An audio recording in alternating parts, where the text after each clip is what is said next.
Laker fans, welcome back to another preview video. We're going to get to Denver here in a second. Huge matchup, Saturday prime time. Lakers really need a W just mentally against this team. The Denver Nuggets have absolutely tormented the Lakers the last few years, and it's a big game for the Lakers want to possibly move up to that 2 spot in the Western Conference. The Denver is ahead of them right now, but we're going to get to all that in a minute. But first, let's take a quick look back at that Portland win.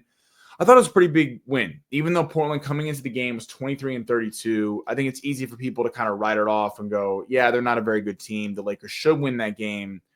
But the Lakers could be a pivotal moment in the season because the Lakers get blown out by the Jazz. And I think people kind of write it off. It's right before the All-Star break.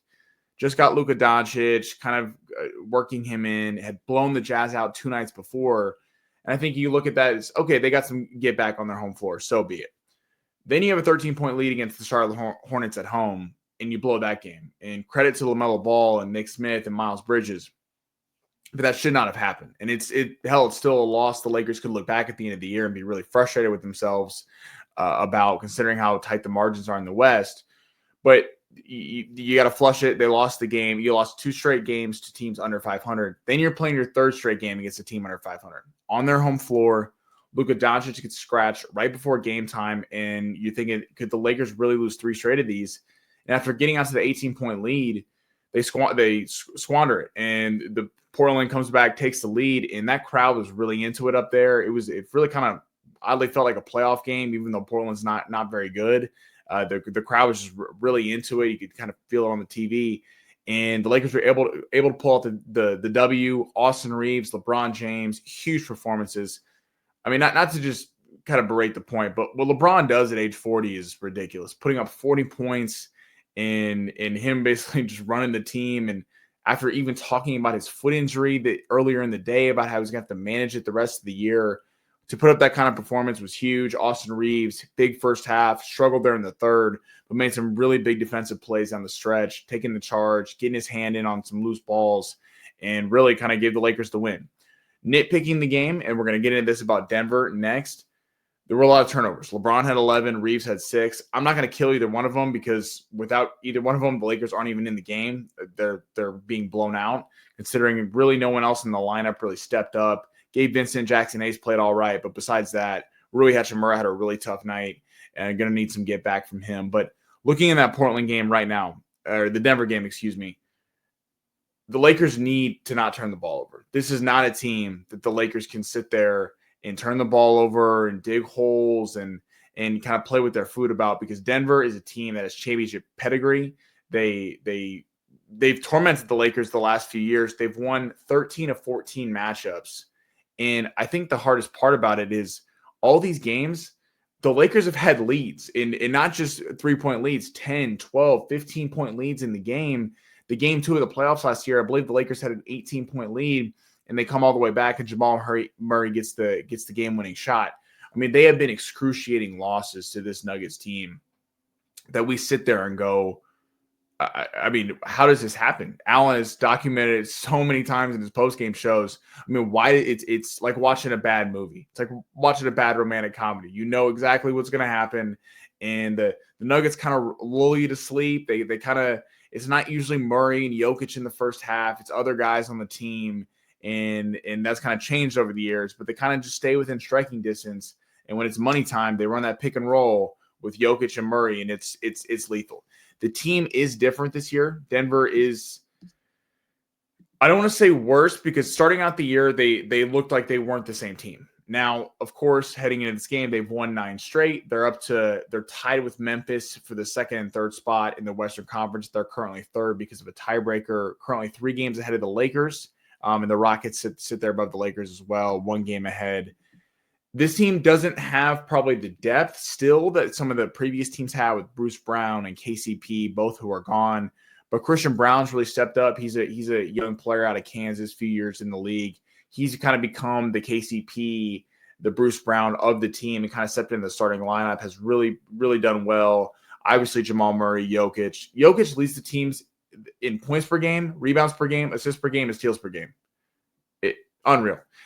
Aaron Gordon has had some really big games against the Lakers. He's kind of the guy that you kind of forget about because you're so worried about Murray and Jokic and Michael Porter Jr., who has absolutely destroyed the Lakers, really beat the Lakers bad earlier in the year when they played him in the first matchup. And Aaron Gordon kind of always seems to come up with clutch buckets because you're just not really game planning for him. They have 6 double-digit scores, all 5 of those I just listed, plus Russell Westbrook. We all know, former Laker. He comes off the bench and kind of does add that spark. I think the Lakers can certainly take advantage of that. But coming off the bench with him, the Nuggets run usually 9 guys on the floor. They don't go super deep in their bench, even when they have, especially they've had injuries, even when everyone's fully healthy, they don't go far in the bench. They usually go 9. DeAndre Jordan actually does kind of spell Jokic. He kind of plays the non-Jokic minutes, which Jokic is out there for most of the time. So DeAndre Jordan's usually looking at 6 to 9 minutes per game, kind of depending on how Jokic is doing in terms of conditioning. Julian Strother has been a nice young player, nice young ad for them. He's about 25 years old. He comes off the bench. Zeke Naji has been another guy, kind of fine, deeper round guy that they got this year.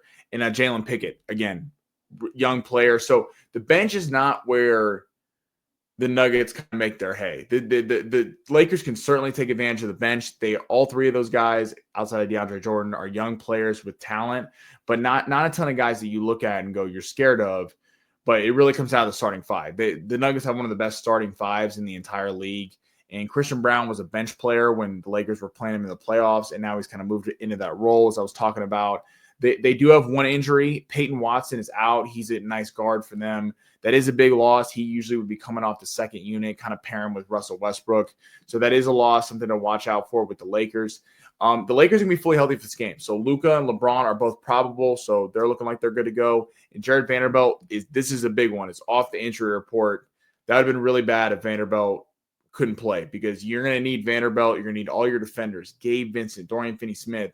These guys are got to be working overtime because we all know about the lack of size down low, and you're going up against a team with the best center in basketball. So that's not necessarily the best recipe for success. But, in all love to Anthony Davis. Anthony Davis brought the Lakers a title, so this is not me trashing him. But Anthony Davis did really struggle against Jokic. That was one of the big kind of bugaboos for him, is that he really kind of shrunk whenever he played Jokic. So maybe kind of going with the small ball thing and let Luka and LeBron do their thing is kind of the answer. As I mentioned earlier, the Lakers have lost 13 of 14 games to the Denver Nuggets. All these games have been excruciating. They are like kind of rip your heart out kind of losses. I mean, game 2 last year, I believe the Lakers had an 18-point lead at one point, maybe 21, somewhere in there. Jamal Murray hits the game-winning shot. They had double-digit leads in every game that they lost in the playoffs, which is just is insane last year.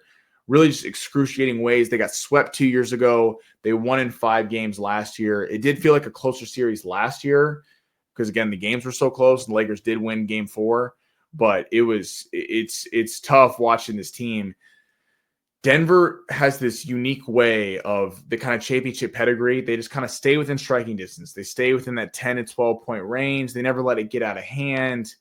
And they just kind of stay there. They kind of lull you to sleep, and you might have an 8-point lead going in the fourth quarter, and then all of a sudden it's Murray and Jokic running the pick and roll, and they're just excellent at it. And usually it's other guys kind of getting them to that point, and then Murray and Jokic take over. So the Lakers really got to build a really good lead in this game and stay tight defensively. It's going to be interesting to see how do they deploy this with Luka, because Luka's still learning the offense. They're still kind of getting him involved. Luka and LeBron.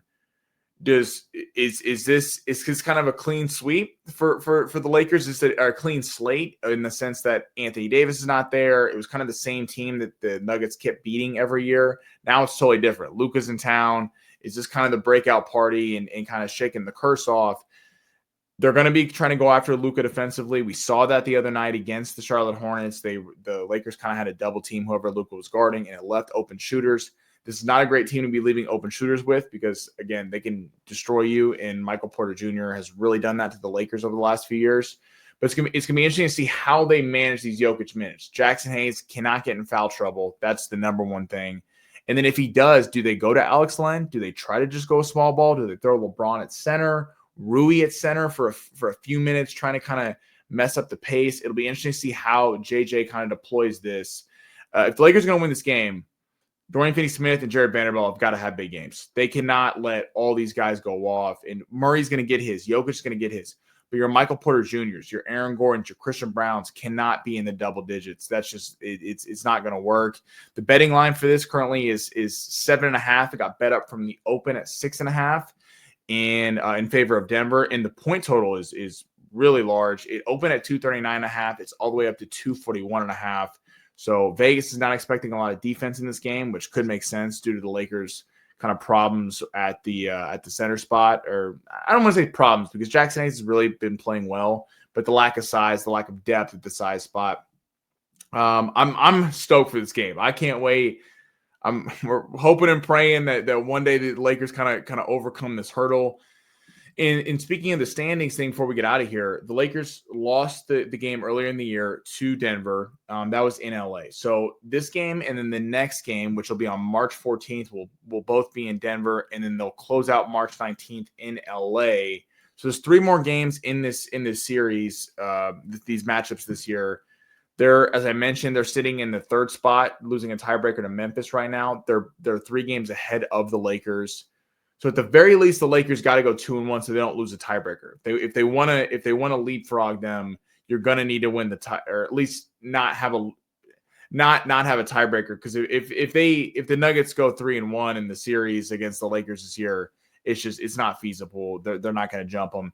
And I think this is a mental game too. This game is a lot more on it in the sense that, as I mentioned earlier, is this the same Laker team that gets bullied by Denver, and it's kind of the excruciating losses and waiting for the fall to come in the 4th quarter, or is Luka kind of the clean slate? We're new in town, and this is a new team. This is not a team that Denver's used to facing.